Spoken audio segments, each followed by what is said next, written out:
Hello, my name is Cassie DePeckle. Before we begin tonight's sleep story, let's take a moment to relax. Cozy up under the covers, get nice and comfortable. And when you're ready, close your eyes. Allow yourself to fully relax and let your arms rest by your sides. Take in a few long, deep breaths, inhaling deeply and exhaling slowly, allowing your breath to flow freely through you.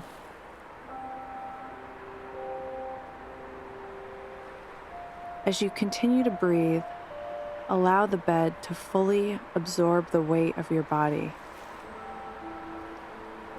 Feel any tightness and tension releasing.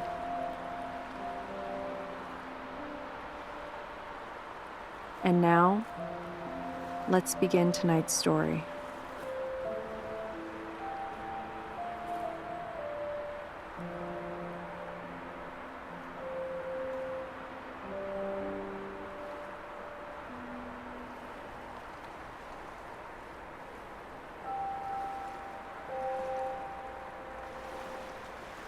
On July 24th, 2015, I set out to become the first woman on record to travel to every country in the world and to break a Guinness World Record for speed travel.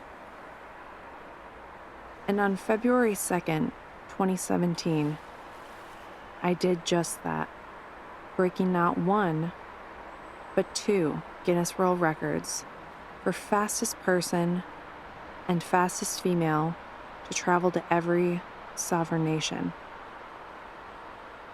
I spoke to university students along the way on countless issues, planted trees to offset my carbon footprint, met with mayors and ministers, and filmed an educational documentary.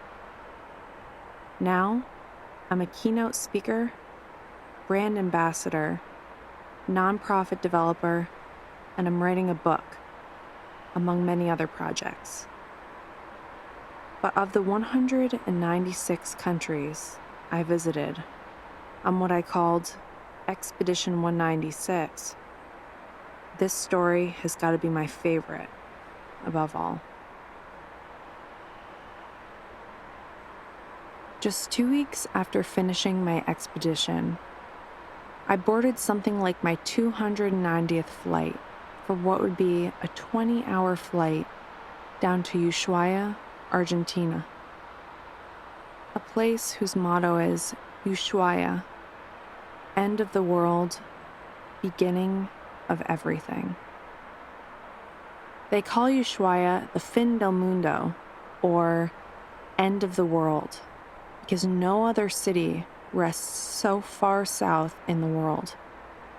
Surrounded by the Marshall Mountains and the Beagle Channel, this little port town boasted charm and an abundance of natural beauty, while also holding its heritage with the smell of Argentine barbecue and Spanish dialect unique to Argentinians.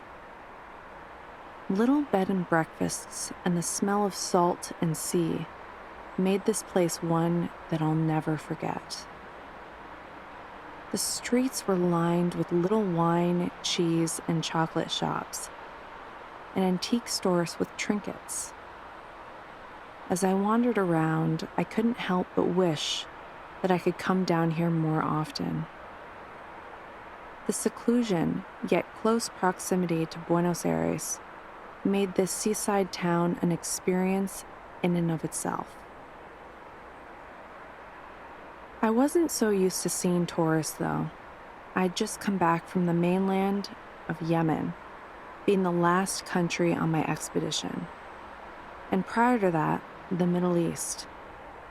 You don't find many tourists over there, so you could say that I was used to this sort of quiet road.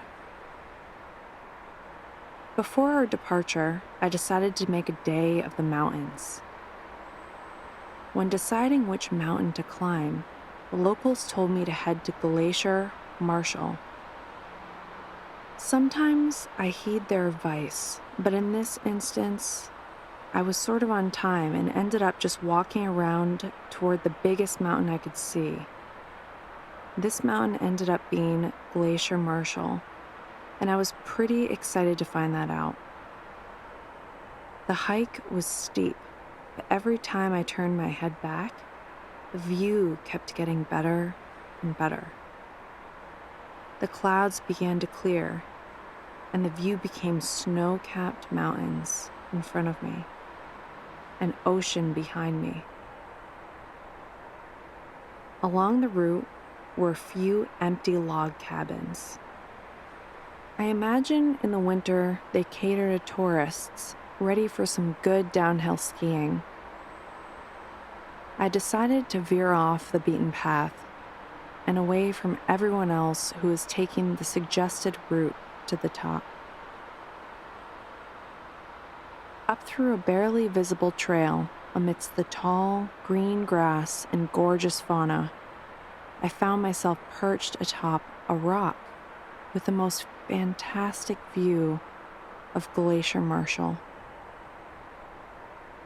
It was at that point in time that I realized how much I'd rather observe this mountain from the bottom up rather than the top down like the rest.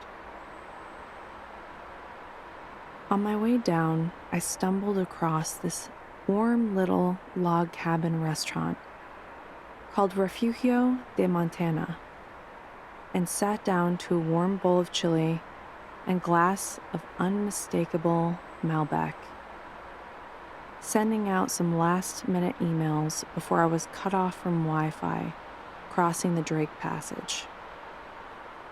Before I knew it, I had just 30 minutes to get to the port, otherwise I would have missed the ship. I made it just in time. All roughly 200 of us passengers stood at the bow of the ship as we pushed back and waved goodbye to Ushuaia. We all had a story. Some of us came here to experience uncharted territory, and some of us to experience our seventh continent.